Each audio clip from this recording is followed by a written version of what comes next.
Welcome to the Internet, my friend. How can I help you? We're online. All systems go! And in your face.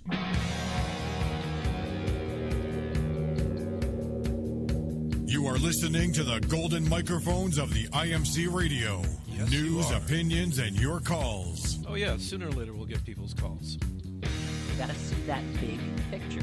Sometimes if you stop the machine, then you realize, whoa.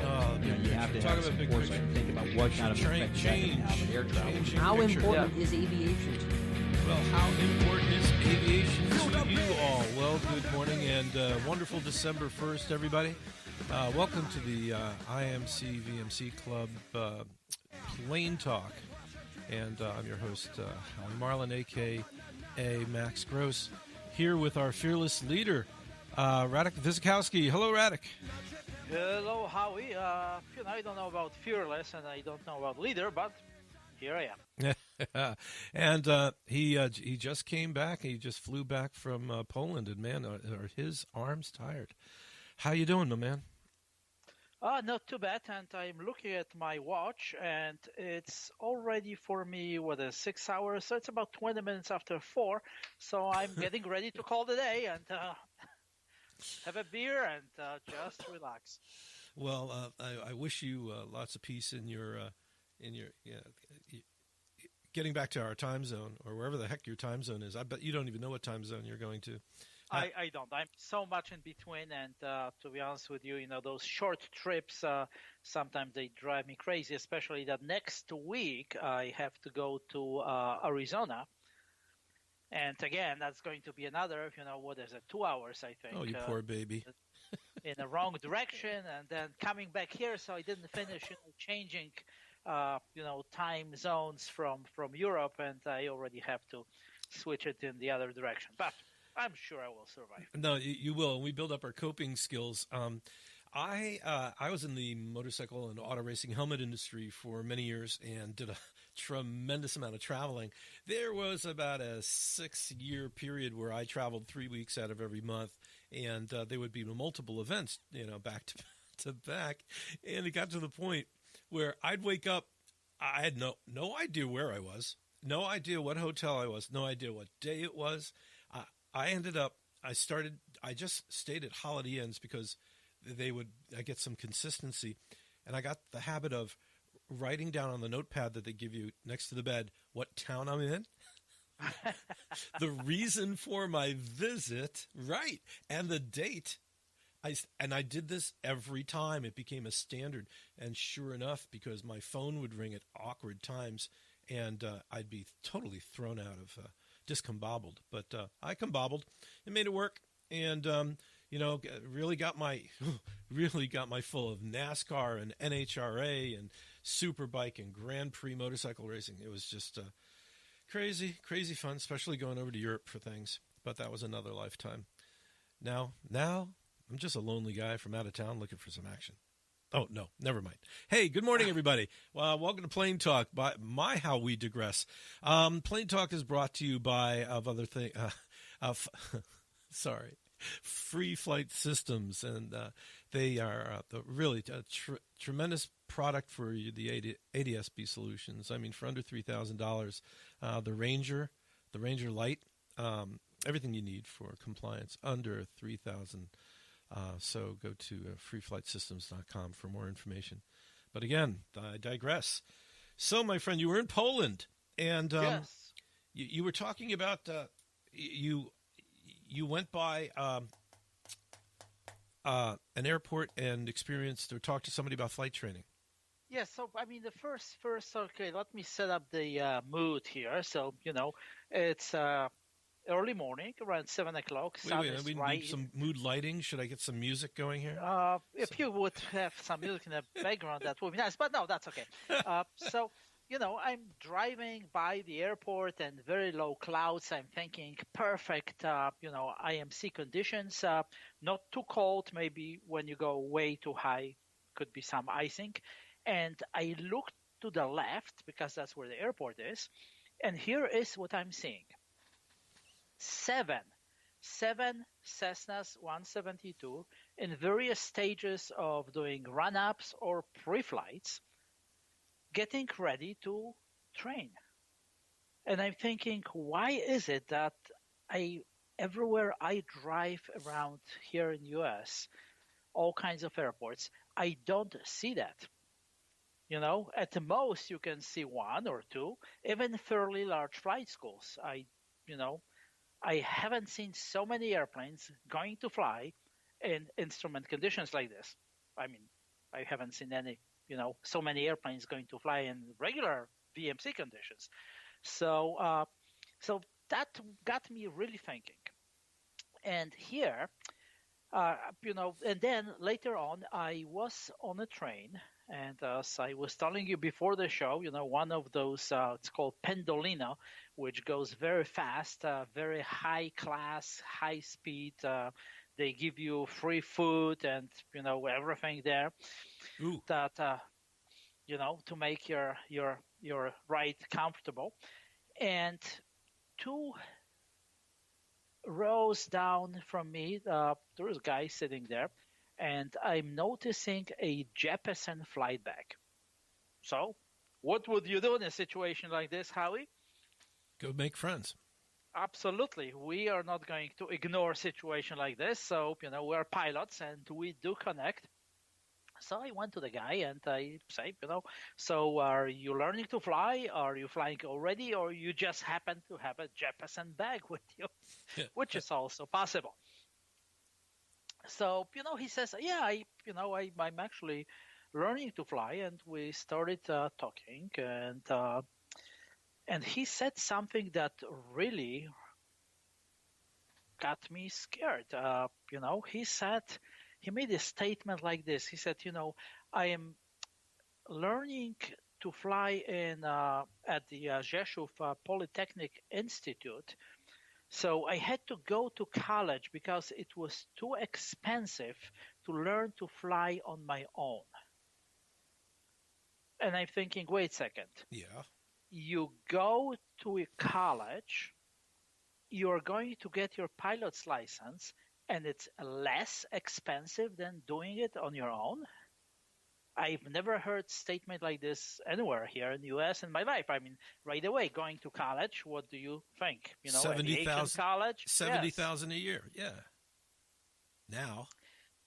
So apparently what is happening when you go to college there, and it is a public polytechnic institute, yeah, you also get almost free flight training. And what did you have to give them your first child? No. And it does make a lot of sense. Something that I could never understand why here in U.S. We look at things, in some aspects. For example, military. That's definitely,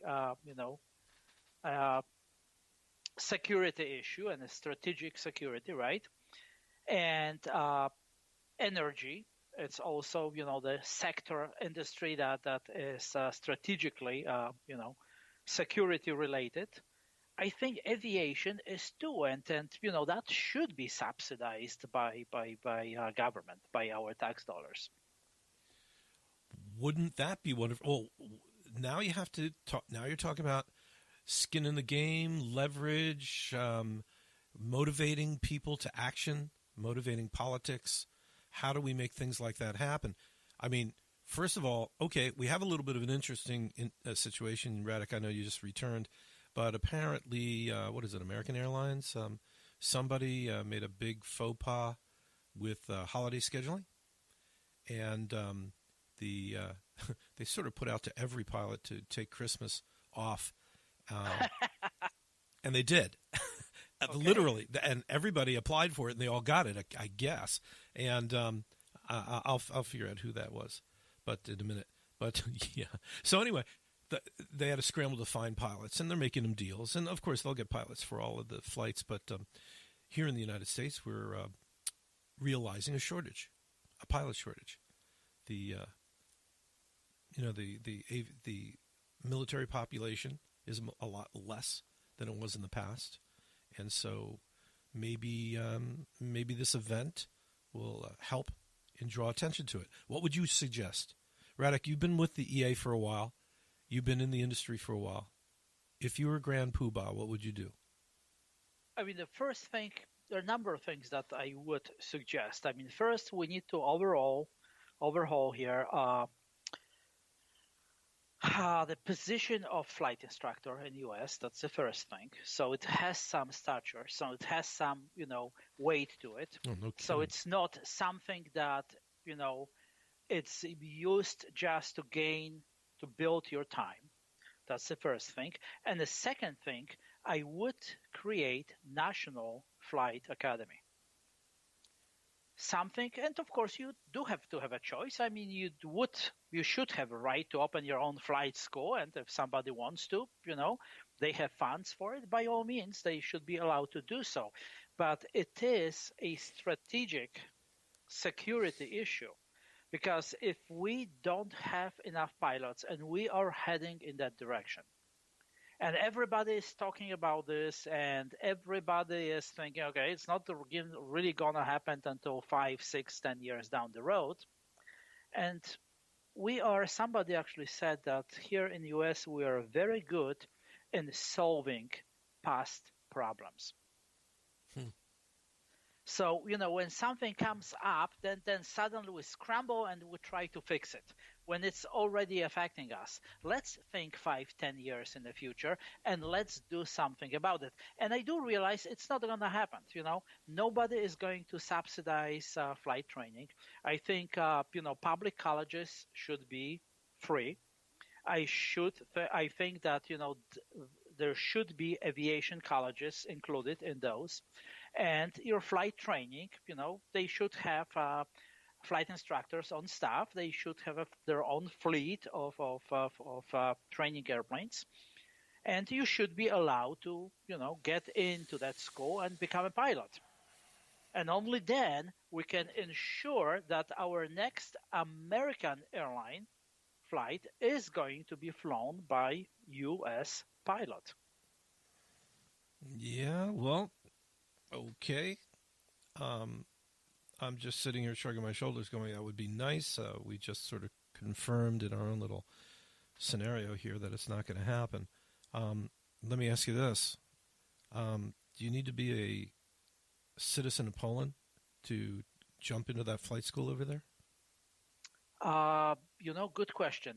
To be honest with you, I don't know the answer to it. I actually started doing some research here because I do want to write a little article about this. So maybe for our next show, all right, I will know more. I mean, at this point, from what I remember, I think you do, which would make sense.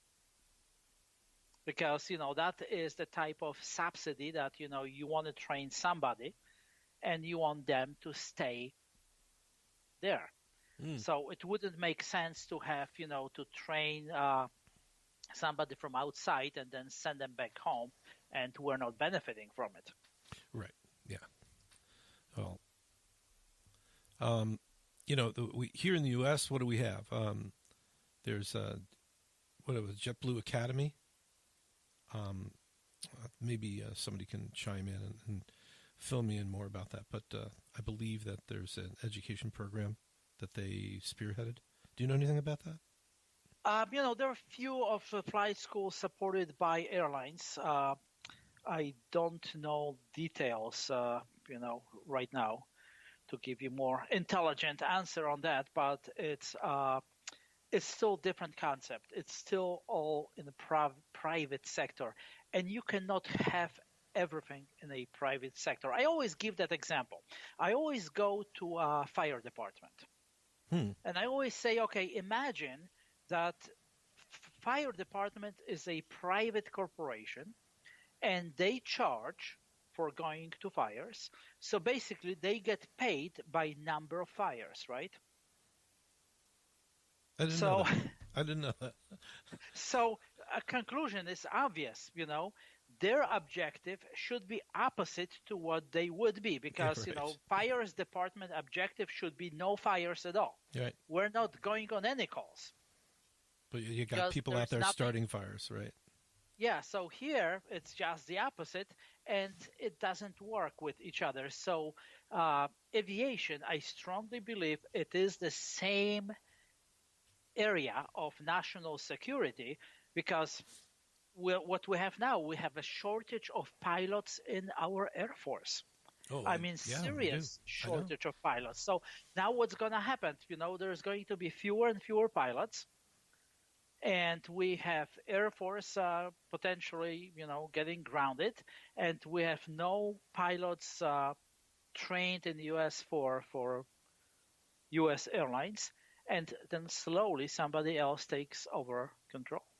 Well, that's a real good point. There is the Airline Academy down in Daytona, the JetBlue Academy, things like that. I mean, there are efforts. It's not without effort, and I'm quite sure if we brought this up during, I was just thinking Speed Weeks, boy, talking about my travel days to Oshkosh, we get a fistful of input about that. But maybe this is just a great topic to continue to discuss. I will tell you that I had a phenomenal conversation with a young lady in college the other day who, in my practice, I was introduced to her being a little without focus. And we talked about the STEM program. We talked about engineering. And all of a sudden, she got very interested, or this was, months ago, interested in aviation. Well, sure enough, she did. She investigated, and now she's at Bridgewater here in Massachusetts going for that program. So all it took was for me to bring up the conversation. Now, this would be Bridgewater University in Massachusetts, which has a very interesting, solid aviation program. They're tied in with our local commuter airline, Cape Air. And did you know that, Rad? Yes, I did. But, at the same time, cost of training and cost of getting that education, it's prohibitive for most people who want to do it. Right. And that's the thing. That is where government's involvement comes in. So, in every tax dollar that you're paying for your local police, you're paying for a fire department, you're paying for military, and those are the areas that should be paid with tax dollars, and I strongly believe that aviation should be attached to that group. Well, of course, we're going to have to experience the pain of the pilot shortage when it hits the general population in the pocketbook because of complications which drive ticket prices up, and then the focus being on the volume or the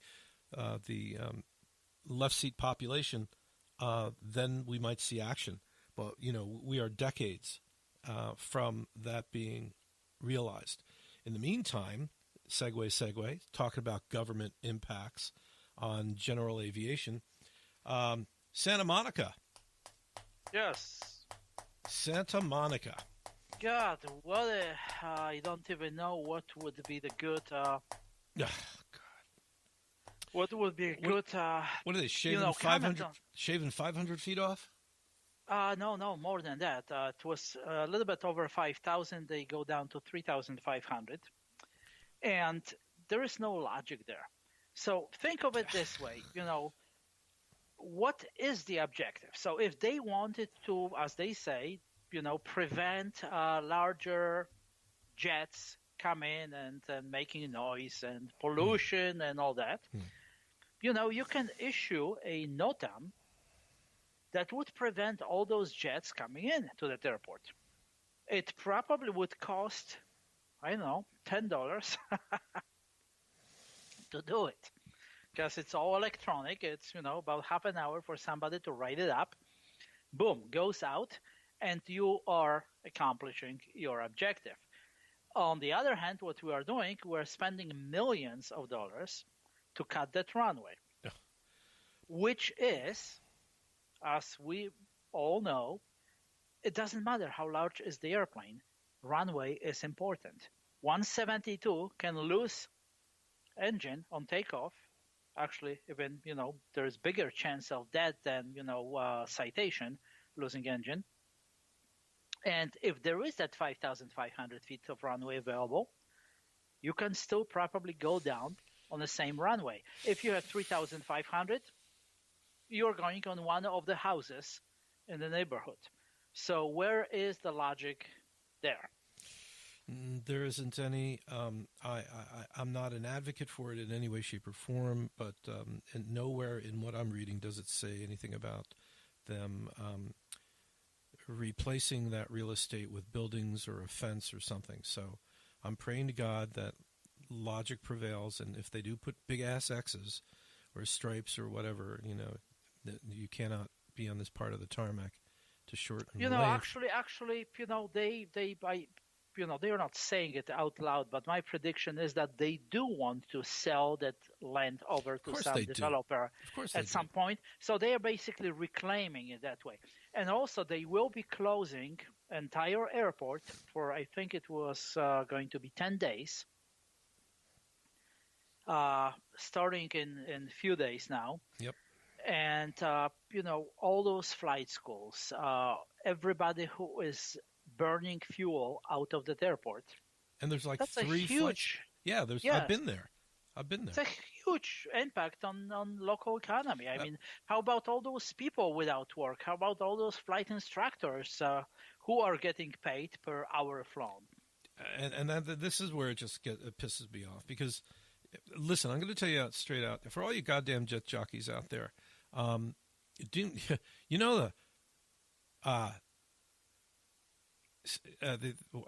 I talking about? The sound avoidance requirements or suggestions or whatever. I mean, here on Martha's Vineyard, we get JetBlue, and they come in with Radik, what's the aircraft? JetBlue. Anyway, they're. Oh God, I'm blanking everything, even the number of passengers. But my point is, they've got a departure procedure which is a real steep incline. If they take off, they go to altitude quickly, and they're not throttled all the way out. So when they get to altitude, they throttle up. And it's interesting as you watch them going south. It's delightfully quiet as far as big commercial aircraft taking off.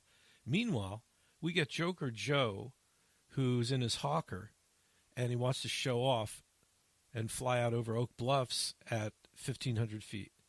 And he's full throttle on the departure. And that happens every now and then. And it's like, what are they thinking? Everybody on the island hears it. Everybody on the island hears it. And those in Oak Bluffs are looking up and basically cursing the guy because he's just making windows rattle. And it's all for, I don't know, ego, thoughtlessness? You tell me. But it happens on occasion. And, there are thoughtless people all over the place. So, what can be done? What can you and I do as far as, is it too late for Santa Monica? I mean, they've already started reducing it. Howie, I'm going to be a little pessimistic here. And again, that's all related to my trip to Poland and probably partially, the time zone change. So I'm in a bad mood. But I'm going to give you a totally non-aviation related example. I'm in Poland and I'm driving my car up to a T intersection in the morning. And there is incredible traffic. I mean, cars are just, lined up left and right as far as you can see. But the road that is coming in, which has no right-of-way, somehow those cars are steadily moving forward. They're moving forward, moving forward, moving forward. So when I get closer to that intersection, what I'm realizing that all the traffic on the main road is driving spaced about 1 car length in between. Yes. So every car that is coming into that intersection is not stopping. It's just going in, people just kind of moving a little bit, away from each other. Yes. And then next one is coming in. Nobody is yelling. They do it on purpose. So what my point is, they can organize themselves. They can get together and do things. Unfortunately, that's my conclusion, that in US, it's very difficult. We cannot get organized. We cannot get outraged. We cannot do things together, because what is happening on the other hand here, I'm driving, from the airport here in US, and I'm trying to get on of the intersection, and the attitude of everybody else is, so screw you, I'm here. Oh, in I Boston. got here, and I'm not letting you in. Oh, let me just ladies and gentlemen of the audience, let me explain to you. When you come into Boston, you are going to be used, abused, stepped on, rolled over, pushed over, honked, bonked, and otherwise fingered throughout the entire strip from one end of town to the other. If you are not, every available access breakdown thing, people snooker in. And there's blinkers are just an afterthought. And it's amazing. The attitude here in Boston in driving is just through the roof. And you can see people who resign themselves to be relaxed, and they'll get in the exit lane, and there'll be several hundred cars in that exit lane. But sure enough, when you're getting all the way back actually to the front of the lane, on the left, these guys are snookering their way in, and they're like zipping in, and people get into fights and arguments. So anyway, yeah, it's hard. Radik, so, I think historically, if I could make that analysis, and to give you an example of Poland, if there is something that we don't like in Poland, people get organized right away. When they go out on the street because they don't like something, we're talking about, at the minimum 10,000 people. That's considered to be a very small demonstration. And here we somehow, we go home, we watch TV, we go on the computer, we have a beer, and we seem to be separate individuals. And what has to happen here, all the pilots around Santa Monica, they have to get together, and they could do something, Things like I've been proposing for quite some time. Let's do ground stop of general aviation in the entire Los Angeles area. Why not? Let's bring it on to the front pages of mainstream media. Let's get on CNN and start telling general population what general aviation is all about and how we contribute to the local economy. That we're also people, and most of us are not rich, spoiled, with millions of dollars and our own citations. It's just the opposite. listen to this. The Constitution states that it's a democratic state ruled by law, implementing the rules of social justice, safeguarding the independence and integrity of its territory, ensuring the freedoms and rights of people and citizens and the security of citizens, safeguarding the natural heritage and ensuring the protection of the natural environment in line with the principle of sustainable development. That's the Polish political system. Yep. That's it. That's literally a quote from President of the Republic of Poland. So there's a lot to learn about other environments. We are being subjected to some of the most... we're being forced to look at ourselves very strongly on a daily basis here in the United States. But we are at the same time we're allowing yes. things happen slowly because it's Chicago, makes airport. It's Santa Monica. It's this and that, and we all say no, that shouldn't be happening. How can they do this? And 2 days later, we just go around our business and it's done, and then another thing happens. Oh, the apathy! I did a whole program. I did a podcast on apathy, on aviation apathy. I really, sitting here, trying to get a IMC Club going, trying to get an EAA chapter going, trying to get enthusiasm, and the resistance, unbelievable.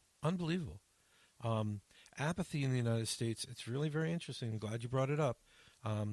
This could be This will be an ongoing conversation, because what I would like this podcast to do is inspire people to take action. Think globally, act locally. So for those of you down in the Santa Monica area, just keep in mind, you do have a voice. Listen to this. This is the Santa Monica Lookout. They say the project will improve, quote, the quality of life and air quality of nearby residents and businesses, says Nelson Hernandez, the senior advisor to the city manager of airport affairs, wrote the official notification. So, on the face, they want to improve the quality of the residential existence. Well, that's for a scant few people who get pestered by the noise of the airport, which was there long before they were. So good luck to us all. But listen, we started a podcast. Radik, you started the IMC Club. It's. I'm thinking when you say people object to the noise. I have here in front of my apartment here, on daily basis, I have a noise of fire department. I have a noise of ambulance going by. Hey, why don't you eliminate those noises? Live next to a fire department. Everybody in Boston. I lived not too far from one for 11 years. So now should we be eliminating fire departments because they make noise? Yes, they should. Reduce the size of the trucks. Yeah. That's what I want. Smaller engines, bigger, yeah. And by the bigger way, mufflers. JetBlue flying to Martha's Vineyard, those are E190s. Thank you, E190s. And they're what, 120 seats kind of? 100 seats. Yeah. Thank you for that, and appreciate very nice, that. sexy-looking airplanes. Thank you very much, all you people that are chiming in. Oh, wait a minute, we're not live. Well, yeah. I really would like for us to. Well, let's talk about a drive time show that you and I should talk about. But I digress. Speaking of digressing, any parting shots about what you would like to see happen with aviation education regarding your observations over in Poland? I think bottom line, we do have to take small steps and see if we can accomplish anything that way. So my first dream, if you will, and I am slowly drilling in that direction, is establishment of National Flight Instructor Academy. So basically curriculum that is established by some group of individuals, some kind of a non-profit entity or maybe attached to like EAA, and then individual flight schools basically subscribing to that philosophy. So basically we're saying as a flight instructor, when you learn to be a flight instructor, that is what you should be learning. It's not quickly to It's basically, are you okay there? Because, you are producing, so if we are... I hit the mute button. I hit it so I couldn't hear myself. Okay, yes, definitely you... Yes, you were saying? So, individual flight schools would subscribe to this, and they would be certified as a participant and course provider academy. So that's basically my long-term vision, if you will, my next step after IMC, VMC clubs and everything that I was able to accomplish so far. Well, yeah, you're I'm not worthy. I'm sitting here bowing down to your accomplishments. Have you been in touch with the guys from SAFE at all? You know what I'm talking about?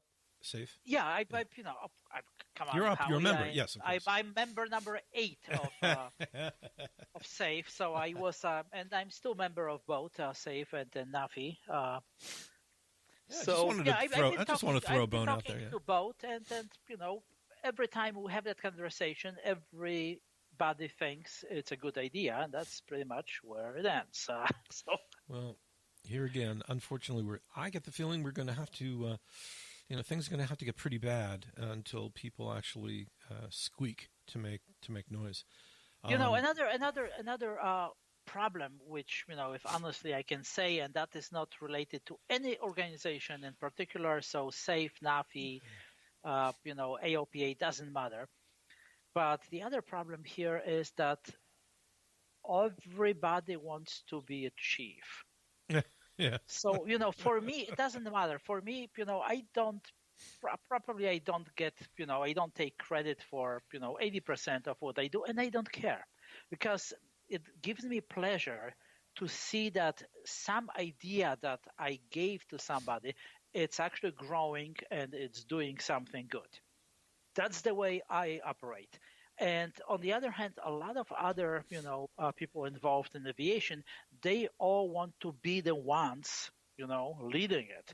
And, if we have 15 people who want to lead, then nothing happens, because we have to get together. We have to, we're way too separated, We cannot have 10 different individual organizations, each one competing with each other, because we have to come up with some kind of alliance, if you will, for certain things to be developed and accomplished.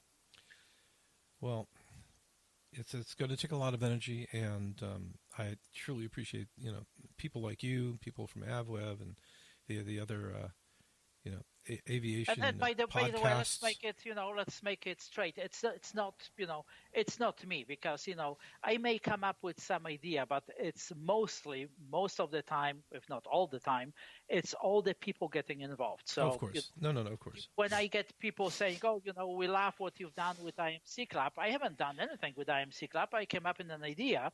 And then all the people who are getting involved, who are actually doing it out there.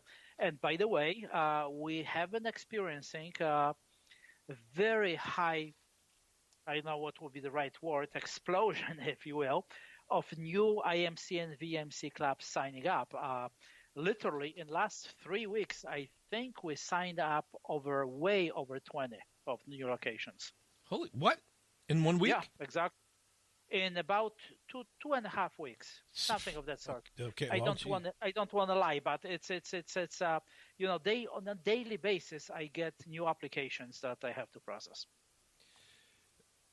And you guys, I want you to take credit for it. You have to. You absolutely have to. You and the originators. It's amazing. You talk about think globally and act locally, right? Well, let me just turn back the clock of time.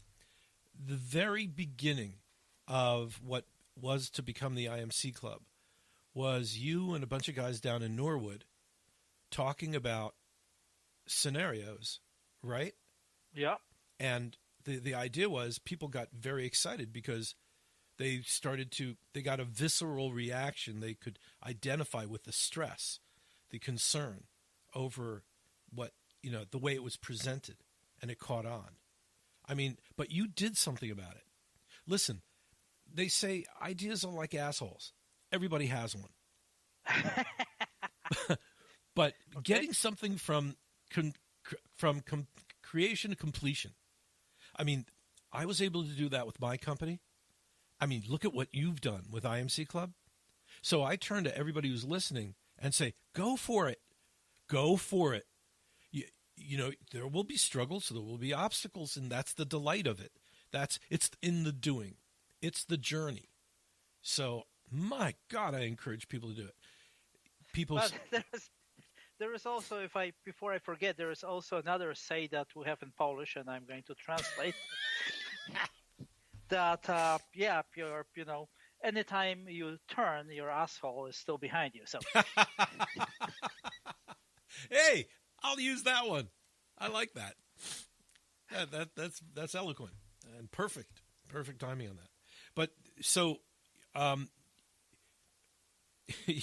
that upside. I can't read it. It's upside down. Radik is trying to give me a sign. Oh, okay. Yeah, I got it. Cool. And what's very funny is that's called text messaging. Yeah, guys, if you can imagine, we got a little Skype screen, and Radik wrote something and he put it up to the screen. It was upside down and illegible. Very funny. All right, so to make a long story short, this is going to be a short version. So things with the IMC Club are going well? Yes. Okay. Yes. It's going very well. So okay. I'm very pleased with the interest that is going up there, and including we have a lot of inquiries from Canada, and finally, the states that had absolutely nothing so far, those middle ones, and there are a lot of interest in those areas too. Oh, well, that's excellent. I mean, truly excellent. My Lord, that's wonderful. I want to give just talk about one last thing. Even people with thousands of hours can do things that will turn their airplane into a little ball. And I just want to give a shout out to my friend Bill Bryan, who had this beautiful brand new Husky. Are you ready for this one? With Tundra tires. I mean, last year he put skis on that thing, and we went to Winnipesaukee. We landed on the lake. We went through all these, snow field landings. It was fantastic ski planing. Well, a little earlier this year, he put it down in a low and slow controlled landing onto an asphalt runway. The wind caught the aircraft, and because of the runway grooves, those big Tundra tires caught because a brake was seized. And as he came down, it turned sideways. The groove caught the wheel, folded the wheel under the aircraft, ground looped. Wow. Bent frame, bent wing, bad day. And for those of you that know the features of that Husky, you brake by toe pressure and then undo the brake by toe pressure. But for whatever reason this time around, when he released the brakes, the brakes stuck. They didn't come undone. So he lost the plane. Not entirely total, but it's going to take a year to get that fixed. But Bill, here's a big shout out to you. And he got himself a carbon cub to hold him through the year coming. So, and it's amazing. We talk about light sport, what it takes to be a light sport instructor. Radik, we need to talk about that. Yeah, that's definitely light sport. It's a totally, entire separate show, I think. It is a definite show, and let's talk about that for next show. And this may very well be one of the workarounds to allow the general aviation in the United States to be able to get a toehold while we're working on the political stuff, while we're working on this big national flight school stuff. Light sport, 20 hours to get in, lighter aircraft, smaller aircraft, more affordable. So we'll talk about that. Before we go, shout-outs. Anybody you want to say hi to?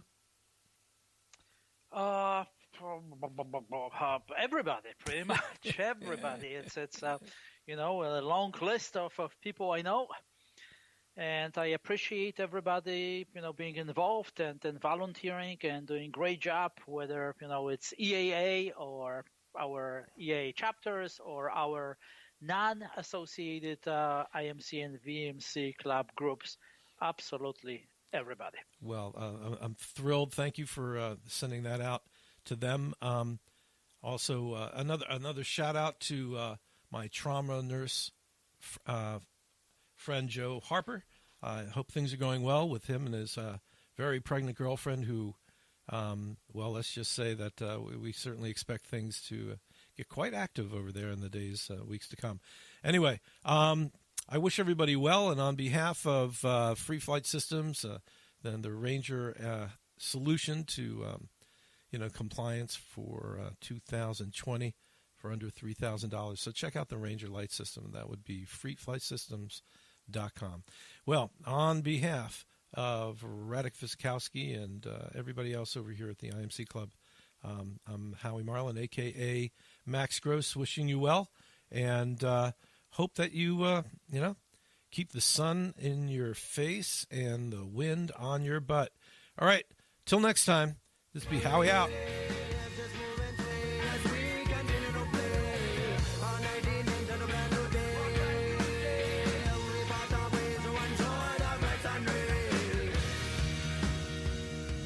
Are we clear?